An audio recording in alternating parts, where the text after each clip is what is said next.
नमस्कार, एनबीसी 24 देख रहे हैं आप और मैं हूं आपके साथ मानसी। बिहार की राजधानी पटना से इस वक्त की बड़ी खबर सामने आ रही है। दरअसल हाईकोर्ट ने राज्य के 19,858 सिपाहियों के स्थानांतरण आदेश पर रोक लगा दी है। जी हां, अमिताभ बच्चन और अन्य की ओर से दायर याचिकाओं पर जस्टिस राजेश वर्मा ने सुनवाई करते हुए राज्य सरकार को 4 सप्ताह में स्थिति स्पष्ट करने के लिए हल्फनामा दायर करने का निर्देश दे दिया है। अब इस मामले की सुनवाई ग्रीष्मावकाश के बाद की जाएगी। आपको बता दें कि अधिवक्ता अवनीश कुमार ने ये याचिकाएं दायर की है। उनका कहना है कि 5 मई को एक साथ 19,858 सिपाहियों का स्थानांतरण एक जिले से दूसरे जिले में कर दिया गया था। उनका कहना है बगैर किसी स्थानांतरण नीति के सिपाहियों का स्थानांतरण किया गया है। उनका ये भी कहना है कि वर्ष 2022 में पूर्व की स्थानांतरण नीति को समाप्त कर दिया गया है। तो ऐसे में हाई कोर्ट में याचिका दायर की गई थी इस पर रोक लगाने की, और उम्मीद यही थी कि इस पर रोक लगा दी जाएगी। तो बड़ी खबर निकलकर सामने आ रही है, जहां पर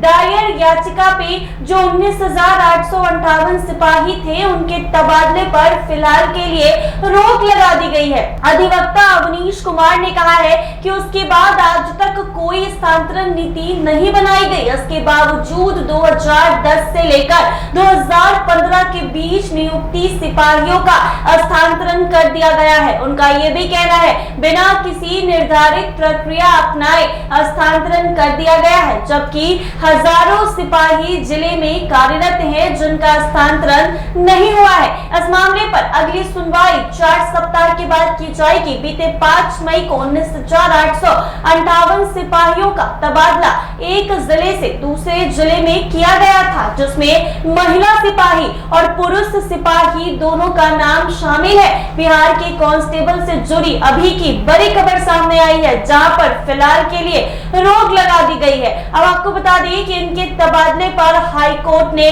रोक लगा दिया है। 19,858 सिपाही के तबादले के फैसले के खिलाफ पटना के हाई कोर्ट में याचिका दायर की गई थी। अमिताभ बच्चन और अन्य की ओर से अधिवक्ता अवनीश कुमार ने पुलिस कांस्टेबल के स्थानांतरण आदेश को उच्च न्यायालय में चुनौती दी। ऐसे में आने वाले दिनों में फैसले पर रोक लगने की जो संभावना थी वो लगाई जा रही थी, लेकिन अभी रोक लगा दिया गया है। बता दें कि वकील का कहना था कि याचिकाकर्ता के अधिवक्ता अवनीश कुमार का ये कहना था कि पिछले 5 मई को एक साथ 19,858 सिपाही का ट्रांसफर एक जिले से दूसरे जिले में कर दिया गया। उन्होंने ये भी कहा कि बगैर किसी स्थानांतरण नीति के सिपाहियों का तबादला किया गया है, जो कि सही नहीं है। उनका ये भी कहना है कि वर्ष 2022 में पूर्व के ट्रांसफर पॉलिसी को समाप्त कर दिया गया।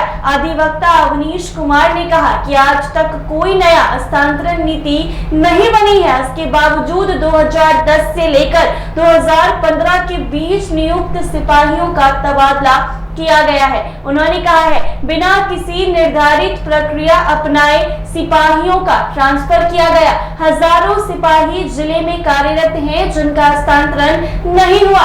19,858 सिपाहियों का हुआ है तबादला। आपको बताएं कि 5 मई को बिहार पुलिस के 19,858 सिपाहियों का तबादला पुलिस मुख्यालय की तरफ से किया गया, जिसके बाद ये जितने भी सिपाही थे उन्होंने मिलकर पटना के हाई कोर्ट में याचिका दायर की। इसके साथ ही पुलिस मुख्यालय ने इनको ये भी कहा था कि 15 दिनों के अंदर ही हर हाल में विरमित करने का आदेश दिया था। खास बात ये कि जिन सिपाहियों को हाल में उच्च स्तर प्रभार मिला था उनका भी ट्रांसफर कर दिया गया था। कितने जिले की कांस्टेबल का ट्रांसफर हुआ? तबादले की सूची में पटना के अलावा नालंदा, मुजफ्फरपुर, गया, भागलपुर, भोजपुर, वैशाली, बक्सर और चंपारण समेत अन्य जिले भी शामिल है। आदेश में अंगरक्षक के रूप में प्रतिनियुक्ति ऐसे सिपाहियों का तबादला प्रतिनियुक्ति अवधि तक स्थगित होगा। तो ऐसे में इसके बाद से इनका ये कहना था कि ऐसी कोई नीति नहीं है जिसके हिसाब से ये तबादले किए गए हैं, क्योंकि इन लोगों का ये कहना था कि साल 2022 में ही स्थानांतरण नीति को खत्म कर दिया गया। तो जब स्थानांतरण नीति खत्म हो गया तो उसके बाद ऐसे अचानक से तबादला क्यों किया गया। इसके बाद सिपाहियों ने पटना के हाई कोर्ट में याचिका दायर की और याचिका दायर करने के बाद अब पटना हाई कोर्ट ने इस फैसले पर रोक लगा दी है, तबादले पर रोक लगा दी है। सभी 19,858 सिपाहियों के तबादले को लेकर पटना हाई कोर्ट ने फिलहाल के लिए रोक लगा दी है और इसके साथ ही जवाब भी मांगा है। ऐसे ही तमाम अपडेट्स के लिए बने रहे NBC 24 के साथ।